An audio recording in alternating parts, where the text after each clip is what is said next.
ఏంటి, ఆ గాలి ఏంటి, ఇదంతా ఏంటి? ఫస్ట్ భూమి మీదకి వచ్చిన లండన్ గవర్నమెంట్ నాకు ఫ్లైట్ టికెట్ నా ఇంటికి రండి, నేను మీ పాపాలు క్షమిస్తాను. జరిగిన తర్వాత మనుషుల యొక్క ఆయుష్ తగ్గిపోయింది, మనుషుల యొక్క ఆలోచనలు తగ్గిపోయాయి. అర్థమవుతుందా? ఒకవేళ ఇప్పుడు గమనించండి, ఇప్పుడు ఇది జరగలేదు అంటానికి వీలు లేదు. ఇది జరగలేదు అంటానికి వీలు లేదంటే ఎందుకంటే మనుషుల వయసు తగ్గిపోయిందిగా, నమ్మాలి. కాబట్టి హరహరతు కొండ దగ్గర టర్కీ దేశంలో ఏమండి ఇది నోవాహు వాడు ఎప్పటికి కూడా ఉంది, చాలామంది చూస్తున్నారు. Okay, right. ఈ విషయం అంతా నేను ఎందుకు చెప్పానంటే ఒకే రీజన్. విషయం ఎందుకు చెప్పాను ఈ విషయం అంటే ఒకే రీజన్, దేవుడు ఉన్నాడు అని చెప్పడానికి మాత్రమే మీకు ఈ విషయాన్ని గుర్తు చేస్తున్నాను. రైట్. ఇప్పుడు మోసగాళ్ళు, దొంగలు వీళ్ళందరూ కూడా ఎందుకు బ్రతికిపోతున్నారంటే ఇప్పుడు కృపాకాలంలో ఉన్నారు అందరూ కూడా. దేవుడు ఇంద్రధనుస్సును పెట్టాడు కాబట్టి ఆ ధనుస్సు దేవునికి గుర్తు చేస్తూ ఉంది, లేకుంటే ఎప్పుడో లేపేసేవాడు అందరినీ. అర్థమవుతుందా? రైట్. ఇప్పుడు మనము ఇక పాయింట్లోకి వద్దాం. సరే, ఇది మరి ఏ కాలం నాటిదని కూడా ప్రశ్నిస్తాడేమో బహుశా బైర్ నరేష్ గారు. సార్ మీరు ప్రశ్నిస్తారు కాబట్టి నేను ఇది ఏ కాలం నాటిదో కూడా మీకు చెప్పాలి కాబట్టి కాలం అంటే డేట్ అండ్ టైం కూడా నేను చెప్తాను.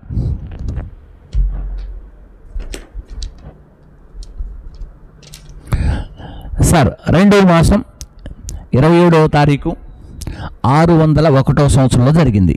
ఓకేనా? ఇక 601, ఆ తర్వాత 601 దాదాపుగా 5 మాసములు ఈ నీళ్లు భూమి మీద ఉన్నాయి. అంటే 150 రోజులు ఈ భూమి మీద ఉన్నాయి. ఇదంతా క్లియర్ కట్గా బైబిల్లో ఉంది. సో రైట్, నేను ఇక విషయంలోకి వెళ్దాం. ఇప్పుడు బ్రదర్ చెప్పినటువంటి వ్యక్తులు వాళ్ళ దగ్గరకు వస్తున్నాను నేను. బ్రదర్ చెప్పారు, ఎవరి పేర్లు అయితే చెప్పారో ఆ పేరు దగ్గర నేను వస్తున్నాను. వాళ్ళ దగ్గర నుంచి కొన్ని తీసుకున్నాం. ఏమంటున్నారు బ్రదర్ అంటే జీవ పరిణామం లేకపోతే అండి భూమి పరిమాణ క్రమములో వచ్చేసింది, పరిమాణ క్రమంలోకి వచ్చి big bang theory. So okay, right. ఇప్పుడు ఈ థియరీస్ అన్నీ కూడా వచ్చింది అని చెబుతున్నారు, కానీ వచ్చి ఉండవచ్చు అని చెబుతున్నారు, కానీ వచ్చిన దానికి రుజువులు లేవు.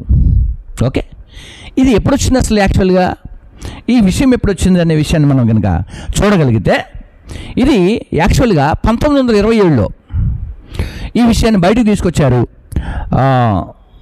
జార్జెస్ లెమెట్రీ. ఓకేనా? సో ఈ వ్యక్తులు తీసుకొచ్చారు. ఆ తర్వాత మనం చూస్తే చార్లెస్ డార్విన్. ఇతను ఏ కాలం నాటి వాడు అంటే ఇతనేమో 500 సంవత్సరాల క్రితం వాడు కాదు, కనీసం ఒక 1000 సంవత్సరాల క్రితం ఉన్న వ్యక్తి కూడా కాదు. ఈ వ్యక్తి ఎప్పటి వాడు అంటే 1809. ఈయన జీవ పరిణామం లేకుంటే కోతులో నుండి మనిషి వచ్చాడు అని అంటే ఇప్పుడు మీకు అలా చెబితే అర్థమవుద్ది. చార్లెస్ డార్విన్ ఎవరు అంటే కోతులో నుండి మనిషి వచ్చాడు అని చెప్పినటువంటి వ్యక్తి. ఇతను జీవ పరిణామం అనే సిద్ధాంతాన్ని బయటికి తీసుకొచ్చారు. ఇక కార్ల్ మార్క్స్, ఇతను ఏ కాలం నాటి వాడు? ఇతను కూడా ఒక 500 సంవత్సరాల క్రితం వాడు కూడా కాదు. ఎప్పటి వాడు అంటే 1818లో ఇతని జన్మ జరిగింది. ఓకేనా? రైట్. స్టీఫెన్ హాకిన్స్ ఫిజికల్ హ్యాండిక్యాప్గా ఉంటాడు, రీసెంట్గా చనిపోయారు. ఒక వీల్ చైర్లో కూర్చొని ఉంటాడు. నేను ఆ ఫొటోస్ మీకు వేస్తాను, చూడండి. ఓకేనా? కార్ల్ మార్క్స్ చూస్తారు కదా. తర్వాత స్టీఫెన్ హాకిన్స్, తర్వాత ఆల్బర్ట్ ఐన్స్టైన్. ఇతను ఎవరు? 1879లో. అంటే వీళ్ళకి దాదాపుగా వీళ్ళ జీవితానికి వీళ్ళు ఉన్నటువంటి పరిణామ క్రమానికి దాదాపుగా ఒక 200 సంవత్సరాలు కూడా లేవు, ఒక 200 ఇయర్స్ కూడా లేవు. కానీ వీళ్ళు చెప్పే విషయం ఎప్పుడు చెబుతున్నారు? కొన్ని వేల సంవత్సరాల క్రితం జరిగినటువంటి సందర్భాలు చెబుతూ దేవుడు లేడని చెబుతున్నారు. సో ఉంటే ఇవి జరిగేవి అని ఇప్పుడు నేను చెప్పాను కదా, ఒక ఫస్ట్ పాయింట్లో చెప్పాను. సో అలాంటివి అన్నమాట. సరే, మంచిది.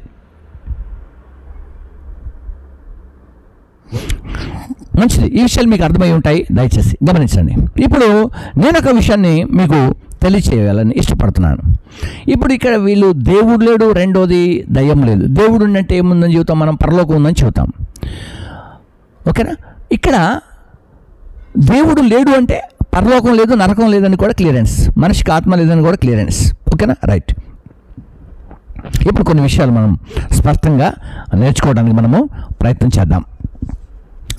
రష్యా దేశంలో ఇప్పుడు నేను ఈ విషయాన్ని క్లియర్ చేసిన తర్వాతనే ఈ విషయం మనకు అర్థమవుద్ది. రష్యా దేశంలో, రష్యా కంట్రీలో ఒక బిగ్ హోల్ భూమిలోకి, అంటే అంత తవ్వకం ఎక్కడ జరగలేదని దాని అర్థం. సో అలాగన ఎప్పుడు తవ్వటానికి ప్రయత్నం జరగలేదని దాని అర్థం. ఓకేనా? దాన్ని ఆ ప్రాంతంలో డాక్టర్ అజ్జాకో అనే ఒక రష్యన్ శాస్త్రవేత్త, ఇతడు రష్యాకి చెందినటువంటి శాస్త్రవేత్త. ఇతడు కూడా దేవుడు లేడు అని నమ్మే ఒక వ్యక్తి. ఇతడు అన్ని గ్రంథాలు చదవటానికి ఇష్టపడతాడు, కానీ పరిశుద్ధ గ్రంథమైన బైబిల్ చదవటానికి మాత్రం ఇష్టపడే వ్యక్తి కాదు. ఇతని ఫోటో చూడాలంటే నేను వేస్తాను మీ కొరకు. చూసారు కదా? రైట్. ఈ వ్యక్తి దాదాపుగా 1970లో 1970లో ఈ హోల్ చేయటము ప్రారంభించబడింది. వారి యొక్క ఆలోచన ఏంటంటే, భూమిలోకి ఈ డ్రిల్ చేసేటప్పుడు 100 వాట్స్ పవర్, అంటే వేడి భూమిలో ఉంటుంది 100 అనుకున్నారు, కానీ అది ఎగ్జాక్ట్లీగా 350కి వచ్చేస్తుంది. Right, okay. వేడి ఎక్కువైపోతా ఉంది. అప్పుడు వీళ్ళు త్రవ్వినటువంటి, ఇక మీకు మైల్స్ అనే కంటే కిలోమీటర్ చెప్పడం బాగుంటుంది కదా. రైట్, నేను కిలోమీటర్ చెబుతాను. 12 కిలోమీటర్ల 2 పాయింట్ల వరకు వీళ్ళు భూమిలోకి డ్రిల్ చేశారు. ఈ డ్రిల్ చేసినప్పుడు కొన్ని శబ్దాలు వినపడుతున్నాయి. ఇది డాక్టర్ అజ్జాకో గారు ఇచ్చినటువంటి టెస్ట్ మనీ కూడా ఇది. సో ఇది మీకు అనుకూలంగా, మీకు తొందరగా దొరకాలంటే మీరు గూగుల్లో సెర్చ్ చేస్తే ఇమ్మీడియట్గా వచ్చేస్తుంది. డాక్టర్ అజ్జాకో అని కొట్టేస్తే వచ్చేస్తుంది. సో హెల్ అని రాశాడు అక్కడ. Okay, right. ఇది ఇలాగ త్రవ్వుతున్నప్పుడు ఈ భూమిలోకి వెళ్తున్నటువంటి ఈ మిషన్స్ ఏవైతే ఉన్నాయో, ఎక్కడి వరకు 200 హీట్, 200 వాట్స్ హీట్లో ఏం కావు మనకి. వాళ్ళు వేస్తున్నటువంటి వస్తువులన్నీ కూడా చక్కగా దిగుతూ వెళ్తున్నాయి. 315కి వెళ్ళిన తర్వాత ఇవన్నీ కూడా ఏమవుతున్నాయంటే రివర్స్ అయి కరిగిపోవటం ప్రారంభమైంది. అంతేకాకుండా అక్కడ శబ్దాలు మమ్మల్ని కాపాడండి, మమ్మల్ని రక్షించండి అనే శబ్దాలు అక్కడ ఉన్నాయి. అవి ఒక టెలిస్కోప్ ద్వారా ఆ ప్రాంతాన్ని రికార్డ్ చేయడం జరిగింది. ఓకే, జరిగినప్పుడు ఆ ప్రాంతం గురించి మీకు ఒక వీడియోని మీకు చూపించిన తర్వాత నేను నెక్స్ట్ మీతో మాట్లాడతాను. సో ఈ వీడియో చూద్దాం. స్త్రీ పురుషులు ఏడుపులు వినబడుతున్నాయి అంటే ఎవరై ఉంటారు? అయినా అక్కడికి ఎలా వెళ్తారయ్యా? ఎంత ఇనుమే కరిగిపోయి నీళ్ళైపోయి అంత 2000 ఫారెన్హీట్లో మనిషి ఎలా ఉంటాడు? ఉండడే. కొన్ని గ్రంథాలు తిరగద్దామని అన్ని గ్రంథాలు లైబ్రరీలో తిరగేస్తూ ఉండగా ఒకే ఒక గ్రంథం, ఆయనకి ఇష్టం లేని గ్రంథం బైబిల్ను పక్కన పెట్టి అన్ని గ్రంథాలు తిరిగేసాడు. లాస్ట్కి బైబిల్ దగ్గరకు వచ్చాడు. బైబిల్లో పాత నిబంధన మొదలుకొని క్రొత్త నిబంధన వరకు అనేక మార్లు ఈ జీవము గల దేవుడు చెప్పాడు, నా బిడ్డలారా, మీ ఆత్మను నరకానికి పంపుకోకండి, బ్రతుకుండగానే ప్రయాసపడి భారం మోస్తున్న సమస్త జనమ నా ఎద్దుకు రండి, నేను మీ పాపాలు క్షమిస్తాను. చూస్తారు కదా, ఈ వీడియో ద్వారా తెలిసిన విషయం ఏంటంటే, అతడు ఆ మాటలు విన్నప్పుడు ఈ మాటలు సత్యమా, భూమి కిందకి మనుషులు ఎలా వెళ్ళారు? విషయం ఏంటంటే, ఇప్పుడు 12.2 కిలోమీటర్స్ వెళ్ళిన తర్వాత ఎంత బలమైనటువంటి పదును కలిగినటువంటి ఆయుధములే మెల్ట్ అయిపోతూ ఉన్నాయి, అంటే కరిగిపోతూ ఉన్నాయి. బట్ దీని కిందికి మనుషులు ఎలా వెళ్ళగలిగారు? అర్థమవుతుందా? మనిషి హ్యాండ్ పెడితే ఫినిష్ అనమాట, అసలు దీనికి పనికిరాదు అన్నట్టు, వాటర్ కంటే హీనమైపోద్ది అనమాట. అలాంటి పరిస్థితుల్లో అలాంటి మనుషులు ఆ స్థలంలో ఉన్నప్పుడు ఆ క్రిందికి ఆ శబ్దాలు ఎలా వస్తున్నాయి, అసలు ఎలా వెళ్ళారు వాళ్ళు అనే పరిశోధనలో డాక్టర్ అజ్జాకో గారు పడ్డారు. సో వారు బయటకు వచ్చిన తర్వాత ఈ వ్యక్తి అనేక గ్రంథాలు చదవటం ప్రారంభించినప్పుడు ఆ ప్రారంభంలో ఉన్నటువంటి విషయాలన్నీ కూడా చదివిన తర్వాత చివరికి ఈ బైబిల్ కనిపిస్తూ ఉందట. కానీ ఎందుకు కనిపిస్తూ ఉందంటే, ఆయనకు బైబిల్ చదవటం ఇష్టం లేదు కాబట్టి ఆ బైబిల్ దగ్గరికి వెళ్ళకుండా అన్ని గ్రంథాలు చదివారు. So okay, right. తర్వాత ఏంటంటే సరే ఈ గ్రంథాన్ని కూడా చదివేద్దామన్న విషయంతో ఆయన చదివారు. చదివిన తర్వాత అక్కడ రాసినటువంటి మాట, ఆ విషయంలో రాసినటువంటి మాట, అక్కడ పళ్ళు కొరుకుటయు అండి, భూమి కింద నిత్య నరకాగ్ని ఒకటి ఉంది. నరకాగ్ని, ఫైర్, అగ్ని ఉంటుంది.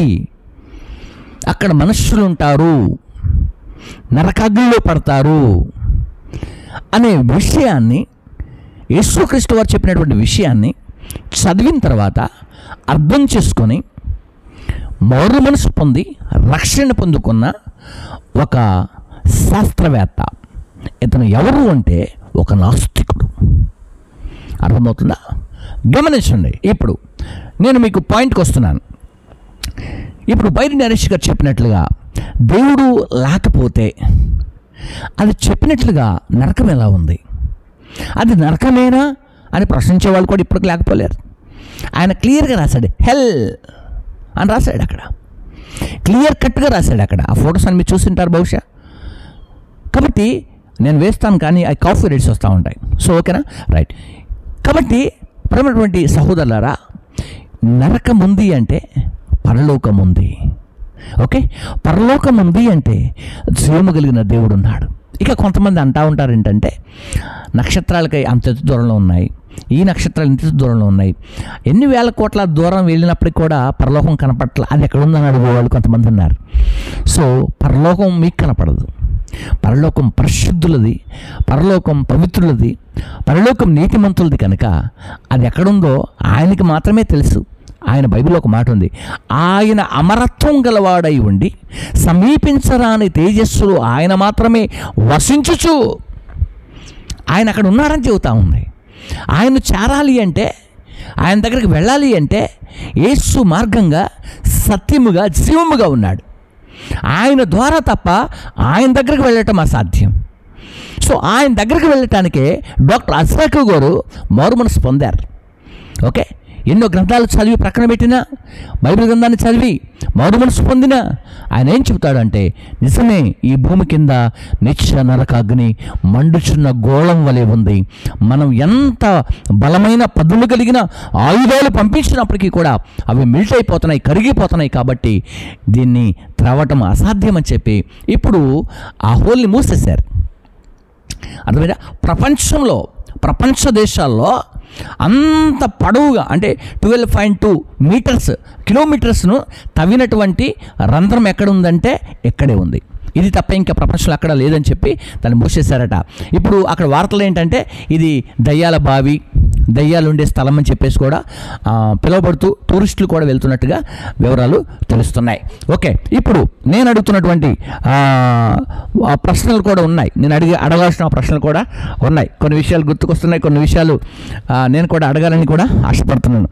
సో ఈ టైంలో నేను అడుగుతున్న ఒక మంచి మాట, దేవుడు లేడు లేక దేవుడు ఉన్నాడనే, దేవుడు ఉన్నాడు దేవుడు లేడు, ఇది ఈ కాంటెస్ట్లో ఒక ప్రశ్న. దేవుడు మనుషుల్ని మట్టితో చేశానని చెప్పాడు, అందరికీ క్లారిటీ. Okay, right. నేను ఏమంటానంటే దేవుడు ఒకడే అని చెప్పే విషయంలో కూడా క్లారిటీ నేను ఉన్నాను. దేవుడు ఒకడే అని చెప్తాను కూడా, నేను మనుషులంతా ఒకటని కూడా చెబుతాను. దేవుడు ఒకడే, మనుషులంతా ఒకటే. భాష వేరు. భాష ఎక్కడ మారింది అంటే, మనుషుల యొక్క భాషలు మాట్లాడడానికి కూడా తారుమారు కావడానికి కారణం ఏంటంటే, మీరు బైబిల్ చదవగలిగినటువంటి వారు ఉంటే, ఒకవేళ ఆదికాండం 11వ అధ్యాయంలో మనుషుల యొక్క భాషలు మారాయి. ఓకేనా, రైట్. ఇది చాలా క్లియర్. ఇప్పుడు నేను కొంతమందికి అడుగుతున్నాను, ప్రతి మనుషుల్లో ఏ దేశస్తుడైనప్పటికీ కూడా, డబ్బు గలవాడు కానీ, బలవంతుడు కానీ, బలహీనుడు కానీ, ప్రతి ఒక్క వ్యక్తి కూడా మనిషి శరీరంలో నుండి మట్టి ఎందుకు బయటకు వస్తుంది? నా ప్రశ్న అది. ఓకేనా. 2, ఈ గాలి ఉంది చూసారా, ఎయిర్, గాలి ఈ సృష్టిలో మనుషుడు ఎక్కడికి వెళ్ళినా నువ్వు బ్రతుకుతున్నావంటే ఈ గాలి ద్వారా, ఆక్సిజన్ ద్వారా బ్రతుకుతున్నావు. దేవుడు ఉన్నాడు అని రుజువు చేయటానికి ఈ గాలి ఒకటి సరిపోద్ది అనుకుంటాను. దేవుడు సృష్టించిన ఈ గాలి ఎక్కడి నుండి వస్తుంది? దేవుడు సృష్టించిన ఈ గాలి ఏ ప్రాంతం నుండి వస్తుంది? తూర్పు నుండి వస్తుందా, పడమటి నుంచి వస్తుందా, ఉత్తరం నుంచి వస్తుందా, దక్షిణం నుండి వస్తుందా? ఈ గాలి ద్వారా నేను బ్రతికిస్తున్నాడు చూడు. ప్రతి చోట నిన్ను ఆదుకుంటున్నాడు చూడు. ఎక్కడికి వెళ్ళినా దేవుడు నిన్ను బ్రతికిస్తున్నాడు అంటానికి ఇది కారణం కాదా? ఇది సత్యం కాదా? కాబట్టి ఈ విషయాన్ని మీరు గమనించండి. అలాగే ఇక ఫైనల్గా ఏ దేశస్తులైనా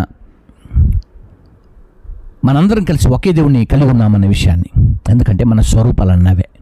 మన భాష వేరు కావచ్చు, నేను తెలుగులో మాట్లాడచ్చు, మీరు ఇంగ్లీష్లో మాట్లాడచ్చు, ఇంకొకరు హిందీలో మాట్లాడచ్చు. మాట వేరే, రూపం సేమ్, బాడీ సేమ్, నడక సేమ్, చూపు సేమ్. అందరం ఆకాశాన్ని చూస్తున్నాం, అందరం ఆకాశం కిందే ఉన్నాం, అందరూ సూర్యుడి కిందే ఉన్నాం. బైబిల్ తెలియజేస్తుంది సూర్యుడి కింద జీవించే ప్రతి ఒక్కరు కూడా ఆయాసం ఉంటుంది. ఏమండి?